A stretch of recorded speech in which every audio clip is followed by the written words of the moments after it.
ماں کے گلے لگی تو آنکھوں میں رکے آنسو بہہ نکلے۔ کیا ہوا بیٹا؟ امی ایک دم پریشان ہو گئی۔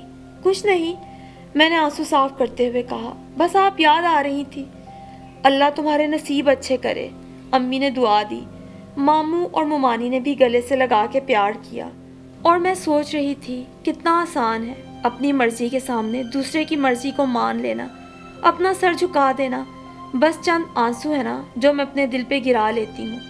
اور پھر وقت گزرنے لگا۔ امی کی طرح میں نے بھی اپنی سوکن اور گھر کی تمام ذمہ داریاں سنبھال لیں۔ سر اٹھاتی تو کس کے سامنے اٹھاتی۔